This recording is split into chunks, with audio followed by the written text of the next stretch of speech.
ETF index mutual funds నేర్చుకుని stock మార్కెట్లో రాణించాలనుకుంటున్నారా? వెంటనే ఈ నెంబర్కి కాల్ చేయండి. నమస్తే రస్తా గారు. నమస్తే ఉషా. వైఫ్ అండ్ హస్బెండ్ గురించి మనం చాలా సందర్భాల్లో చాలా వీడియోస్ మనం చేస్తున్నాం. స్టిల్ ఇప్పటికీ కొంతమంది అడిగే పాయింట్స్ ఏంటంటే, ఏవైనా కొన్ని విషయాలు ఇవి డిస్కస్ చేయకూడదు, అంత హెల్దీ కాదు అనుకునేవి చెప్పుకోదగ్గవి ఏమైనా ఉన్నాయా? తెలుసో తెలియకో చేసే కొన్ని పొరపాట్లు జీవితంలో మొహమొహాలు చూసుకోలేకుండా చేస్తూ ఉంటుంటాయి. కొన్ని బౌండరీస్ని ఆడవాళ్ళు దాటకూడదు అని చెప్తూ ఉంటుంటారు, ఎస్పెషల్లీ భర్త విషయంలో. అలాంటివి ఏమైనా ఉన్నాయంటారా? యా బేసికల్గా భర్త అయినా భార్య అయినా ఏ బాగుండాలి ఈ రిలేషను అంటే మనం ఏం చెప్తాము, కొన్ని ఇలా చేయాలి, ఇలా ఉండాలి. అది కూడా చేసాం మనం వీడియో. ఇలా బాగా చూసుకోవాలి, రాగానే ఇలా ఎదుర్కోవాలి, ఇలా అంతా బాగా చెప్పాం. ప్రేమ చూపించాలి, కాస్త మసాజ్ చేయాలి, కాస్త ఇట్లా హగ్ చేయాలి, చెయ్యవలసినవి చెప్పాం. ఇంకా కొంచెం రిఫైన్ చేసి, అంటే ఇంపార్టెంట్ సిలబస్ ఇచ్చాక ఇంకా పాస్ కావాలంటే ఇంకా కొన్ని ఇంపార్టెంట్ ఏమైనా ఉన్నాయి, వెరీ వెరీ ఇంపార్టెంట్. మనకు స్కూల్లో మీకు గుర్తుందా, మనకి ఎగ్జామ్స్ విన్నప్పుడు ఇంపార్టెంట్ క్వశ్చన్స్ అడిగితే ఇంపార్టెంట్, వెరీ వెరీ ఇంపార్టెంట్ అని రాసుకునేవాళ్ళం. ఇంకా కొన్ని వివివిఐఎంపి అని రాసేవాళ్ళం, అవునా? సో ఇవి వివివివిఐఎంపివి చెప్తున్నాను. ఇవి చెయ్యకూడనివి క్రిస్ప్గా మనము ఒక 6 పాయింట్స్ చెప్తాను నేను. అందులో వచ్చేసి నిజంగా కూడా అంటే మీరందరూ నాతో ఏకీభవిస్తారు. మరి 6 పాయింట్లకి 6 పాయింట్లు అందరూ అంగీకరిస్తారా అంటే మైట్ నాట్ బి. ఒక బాల్ నీకు తగలచ్చు, ఒక బాల్ నాకు తగలచ్చు, ఇంకొక బాల్ ఇంకొకరికి తగలచ్చు. ఒక్కొక్కళ్ళ విషయంలో ఒక్కొక్కటి ఇవి వర్తిస్తూ ఉంటుంది. ఆ ప్రాబ్లం ఉన్నవాళ్ళు అలా షేర్ చేయొద్దు అని చెప్తాం. మేము ఎందుకు చేస్తాం అంటే చీట్ చేయాలా, ఇలా వెంటనే రెస్పాండ్ అవ్వకండి. నీకు అవసరం లేకపోవచ్చు, మీకు అవసరమైంది వేరే వాళ్ళకి అనవసరం అవ్వచ్చు. సో ఎవరికి అవసరం ఉన్న పాయింట్స్ వాళ్ళే తీసుకొని వాళ్ళ దాంట్లో ఇంప్లై చేసుకుంటే కనుక బ్యూటిఫుల్ అండ్ హెల్దీ భార్యాభర్తల అనుబంధం అనేది ముందుకు వెళ్ళడం జరుగుతుంది. మరి ఎందుకు ఏమి చేయకూడని ఉంటాయేంటి మేడం, అసలు జీవితాంతం కలిసి ఉండేవాళ్ళం, వీళ్ళ దగ్గర కూడా చేయకూడనివి ఉంటాయా అంటే దాచాలా అంటే మోసమా? వద్దు, సినిమా డైలాగులు వద్దు. Let's be very practical. The most నల్లేరు నది మీద నడిచే నడక లాంటిది ఈ బంధం, సంసార జీవితం అనేది. అవునా కాదా? ఒప్పుకోవాల్సిందే. అయితే ఎంత అందమైనదో, అంత సున్నితమైనది, అంత సుకుమారమైనది, ఎంత లాంగ్ టర్మో వద్దు అనుకుంటే అంత షార్ట్ టర్మ్లో జప్మని ఒక లాయర్ దగ్గరికి పోయి ఇంకా కొన్ని రిలీజియన్స్లో తలాక్ అంటే వదిలిచ్చేసుకునే అంత సింపుల్గా దీన్ని అర్థం కాకుండా ఉండే రిలేషను జీవితాంతం ముడిపడి ఉండాల్సిన బంధం అని చెప్తున్నారు. అంటే కడదాకా నువ్వు కట్టెల మీద పడుకునేదాకా ఉండే ఒకే ఒక బంధం ఏదైతే ఉన్నదంటే తల్లిదండ్రులు కాదు, పిల్లలు కాదు, ఓన్లీ కట్టుకున్న భార్య కానీ భర్త కానీ అని చెప్పుకునే అద్భుతమైన బంధము. ఇలాంటి చిన్న చిన్న విషయాలలో మనం గనక కొన్ని సమయస్ఫూర్తితో జాగ్రత్తలు తీసుకోనట్టయితే జస్ట్ ఒక కోర్టు ఆర్డర్ అని సైన్ పెట్టంగానే, ఒక తలాక్ అనంగానే, ఒకరు ఏదో ఒకటి చెప్పంగానే అలాగే అయిపోతుంది ఒక్క నిమిషంలో. మరి దీనికి ఎంత జాగ్రత్తలు తీసుకోవాలి చెప్పండి. సో ఆ జాగ్రత్తల్లో చేయకూడని పనులు ఏంటి అంటే, ఇప్పుడు జనరేషన్కి సరే పాత వాళ్ళకు కొన్ని అన్వయించుకోవచ్చు, మరి పాత వాళ్ళల్లో కూడా నేను ఇది మీకు కంపేర్ చేసి చెప్తాను. So first of all, don't share me love stories ఏమైనా ఉంటే. లవ్ అనగానే సరే, నేను ఇప్పుడు ప్రజెంట్ జనరేషన్ మోర్ ఫిజికల్ అవుతున్నారు ఫాస్ట్గా. అది నాకు ఎప్పుడూ, నేను ప్రేమించొద్దు అని ఎవరము చెప్పము, కానీ ఆ ప్రేమ నీకు కొనదాకా వెళ్ళినా కూడా ఫిజికల్గా ముందు వెళ్ళటం వల్ల ఆ మనిషికి నీ మీద ఒక రకమైన డౌట్, ఇన్సెక్యూరిటీ, లూజ్ క్యారెక్టర్ అనేది నీ సొంత భర్తకు కూడా ఒక తర్వాత భయము, ఈ అమ్మాయి మళ్ళీ ఇంకెవరితో మెరుగుంటుందో అనే ఒక చిన్న ఎక్కడో ఒక కార్నర్లో ఉండడానికి అవకాశం ఉంటుంది, కానీ పోవద్దని చెప్తుంటాం మనము. కానీ లవ్ అనేది ఒక మనిషి మీద ఇష్టం మాత్రమే. అది ఆ ఇష్టం కాస్త ముదిరితే మారేది ప్రేమ. ఆ ప్రేమను మీరు విచ్చలవిడతనంతో వెళ్ళే శారీరకమైన దాన్ని మనం బ్యాడ్ అని చిత్రీకరిస్తాం. కానీ నీకెవరి మీదైనా ఇష్టం ఉండి నువ్వు నాకు ఇష్టం, నేను నీకు ఇష్టం అని చెప్పుకున్న తర్వాత పెళ్ళి అవ్వనట్టయితే నీకు వేరే వాళ్ళతో పెళ్ళి అయినట్టయితే అది భార్య కానీ భర్త కానీ నారో మైండెడ్ కాదు మేము, నీవు చెప్పు బాగుండు, కాదు నేనేమనుకో, నీకేమైనా పాస్ట్లో రిలేషన్ ఉందా అంటే పెద్ద ఏదో గ్రేట్గా నా లవ్ స్టోరీ ఒక షారుఖ్ ఖాన్ కాజల్ లాగా, లేకపోతే మన రోమియో జూలియట్ లాగా, పార్వతీ దేవదాస్ లాగా, ఇలాంటివి నీకు రొమాంటిక్గా ఆ టైంలో ఫ్యాంటసైజింగ్ ఆ ఏజ్ అలాంటిది. సడన్గా ఇది కామన్ కదా అనే ఒక ట్రెండ్ నడుస్తుంది కాబట్టికే చెప్తాం. ఏ ట్రెండ్ ఎక్కడన్నా తగలపడనండి. మీకు తెలీదు, భార్యాభర్త అయిన తర్వాత ఓల్డ్ ట్రెండ్కే వస్తుంది. ఆ భార్య కానీ భర్త కానీ, నా భర్త ఎవరిని చూడకూడదు, నా భార్య ఎవరిని చూడకూడదు, నా భార్య పక్క ఆమె మిడ్డీ వేసుకోవచ్చు కానీ నా భార్య మాత్రం మోకాలు కిందికే దిగాలి, వేరే అమ్మాయి వచ్చే పక్కన friend girl friend normal friend sleeveless వేసుకోవచ్చు కానీ భార్య మాత్రమే. ఇలా కొన్ని అది మన కల్చరే అంతే. ఇంకా మరి అది నేను ఎంత కాదు అని చెప్పినా ప్రతి భర్త ఎంత మోడర్న్ ట్రెండ్ భర్త అయినా కూడా ఒక క్షణం చివుక్కుమంటుంది లోపల. అలా don't share your love story అన్నెసెసరీగా నువ్వు ఇన్వైట్ చేసుకోవడమే, నీ కాళ్ళ మీద నువ్వు గొడ్డలతో నరుక్కోవటమే. కాబట్టికే పిచ్చి తెలివితేటలకు పోయి నేను నిజాయితీ పరురాల్ని, నేను నిజాయితీ పరుణ్ణి అని చెప్పుకుంటే అది రాంగ్ స్టెప్ అని మాత్రం చేస్తాను. ఎందుకు? మీరు ముందు కంటిన్యూ కారు, ఈ జీవితంలో ముందుకు వెళుతా అని నిర్ణయం తీసుకొని పెళ్లి చేసుకున్నారు.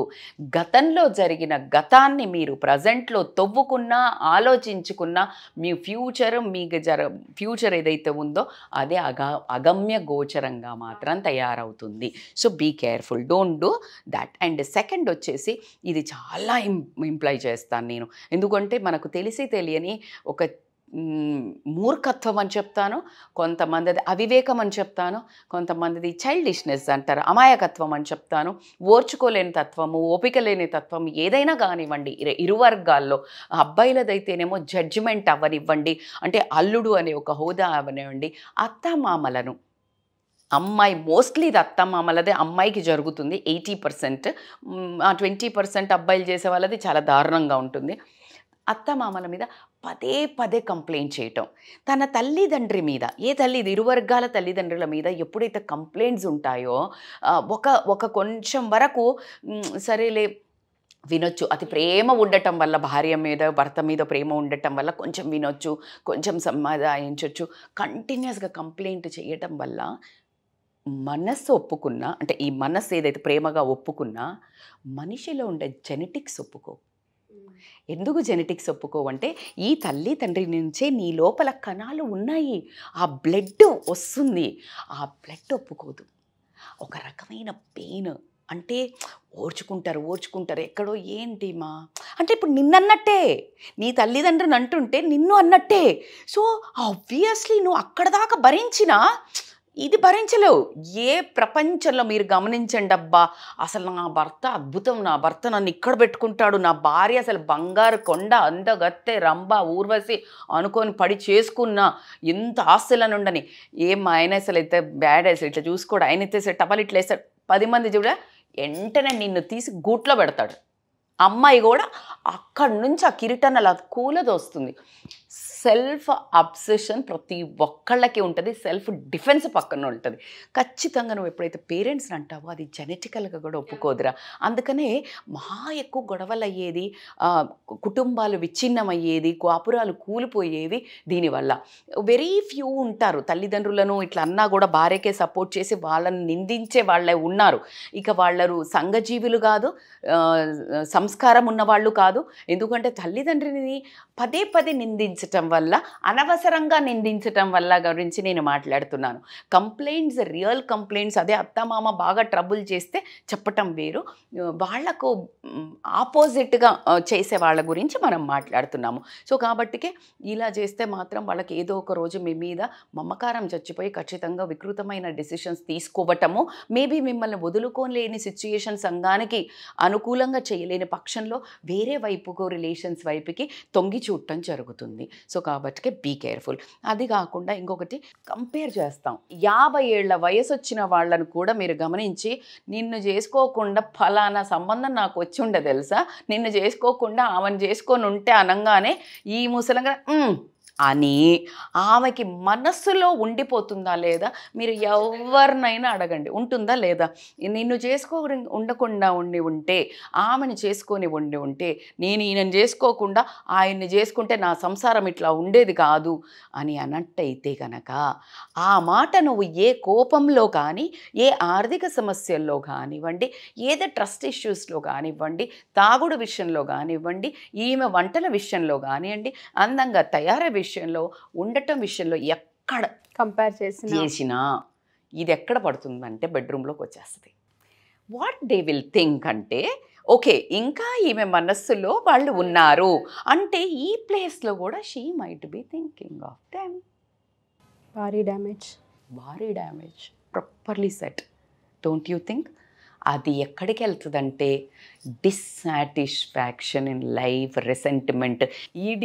ఈ డిసాటిస్ఫాక్షను, ఇదంతా ప్లెజర్ ఇదంతా ఓకే, ఇక్కడ వరకు భరిస్తారు. ఎప్పుడైతే ఈ రెసెంట్మెంట్, ఈ అన్ప్లెజర్ అనేది ఆ రూమ్లోకి వచ్చిందో మొత్తం నాశనం అయిపోతుంది మీ లైఫ్. ఎందుకంటే ఇంకా ఆ తర్వాత మీరు ఏది చేసినా చిరాకే, ఏది చేసినా విరక్తే, ఏది చేసినా విసుగే. అది మీకు తెలీదు, ఎవరికి సబ్కాన్షియస్ మైండ్లో ఉంటుంది, బయటకు పడకపోవచ్చు. సో ఇది చాలా ఇంపాక్ట్ పడుతుందని మాత్రం మీరు గమనించండి. అసలు చిన్న పిల్లల్ని, మన సొంత పిల్లల్ని ఒకడికి కంపేర్ చేస్తేనే ఇష్టం ఉండదు, పక్కనోడు పిల్లలతో చదువుకు కంపేర్ చేస్తేనే ఇష్టం లేదు. అరే ఇంత సున్నితమైన బంధంలో ఎవరినో వదిలేసి వచ్చి నువ్వు కట్టుకున్న బంధాన్ని, నిన్ను కాపురం చేస్తున్న బంధాన్ని, నిన్ను కడదాకా వచ్చే బంధాన్ని, అట్లాగే నీకు మొత్తం ఫుడ్ బెడ్ అన్నీ చూసుకునే, ఇరువైపులా చూసుకునే ఏ ఒక్క మనిషిని నువ్వు ఆ విధంగా ఇన్సల్ట్ చేస్తే no one is ready to take that. So it is a very big damage మీరు అన్నట్టు. అండ్ అట్లా కాకుండా ఏంటి అంటే, ఇవన్నీ ఒకటైతే కోపంగా ఉంటారు కొంతమందికి, ఎవరికైనా, భార్యకైనా భర్తకైనా.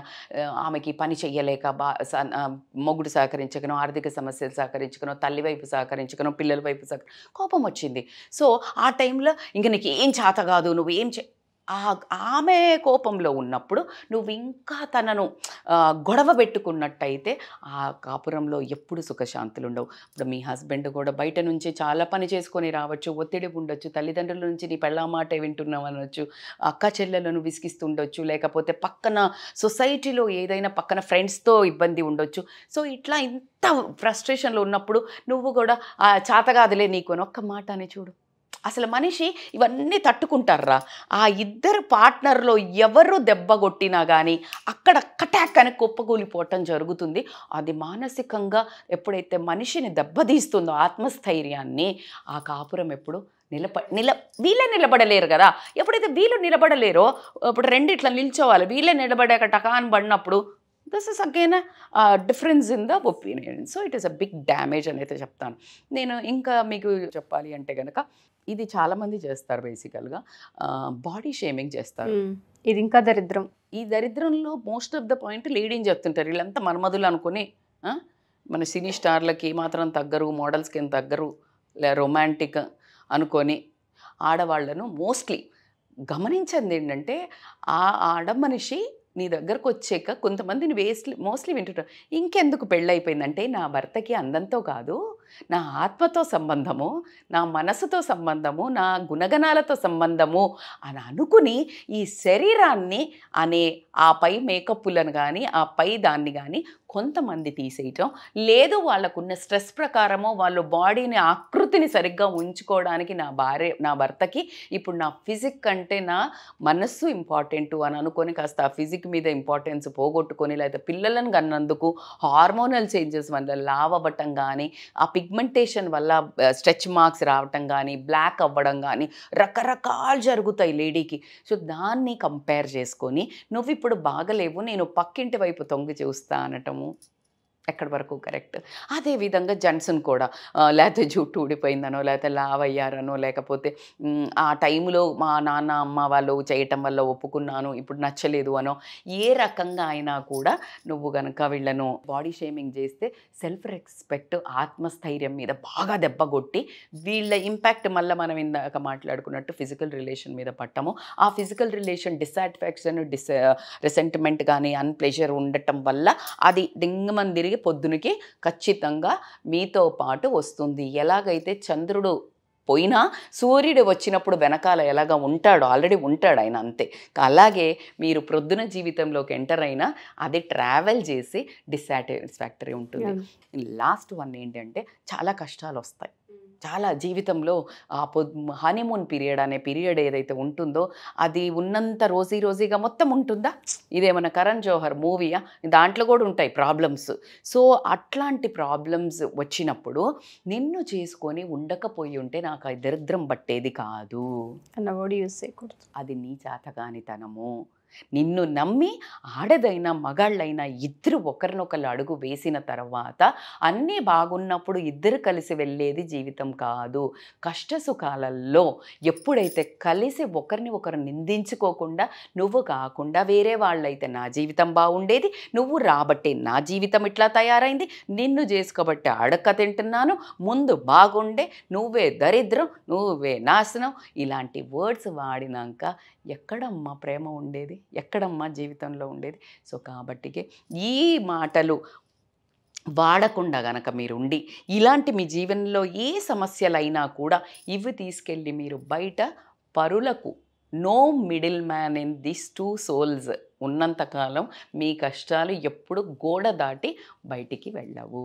వండర్ఫుల్ నరేషన్ అండి. 6 పాయింట్స్ కూడా మేజర్. ప్రతి రిలేషన్లో లేచిన కాడ నుంచి ఇవే ఉంటూ ఉంటాయి. 1-2 సార్లు ఈ వీడియో చూసిన వాళ్ళు ఎవరైనా సరే పాయింట్స్ నోట్ చేసుకోండి. భర్త భార్య దగ్గర ఏ విషయాల్లో కంపేర్ చేయకూడదు, ఏ విషయాల్లో మనం మాట్లాడకూడదు అన్న పాయింట్స్ ఇవే మేజర్ అండి. మీరు గుర్తుపెట్టుకొని వీటిని కనుక ఒకసారి సరి చేసుకోగలిగితే ప్రతి రిలేషన్ కూడా అందంగా ఉండే అవకాశం ఉంటుంది. థ్యాంక్ యూ రస్తే గారు. Thank you so much. Thank you so much Usha. Suman టీవీలో మీ పర్సనల్ అండ్ బిజినెస్ ప్రమోషన్స్ కోసం కింది నెంబర్కి కాంటాక్ట్ చేయండి.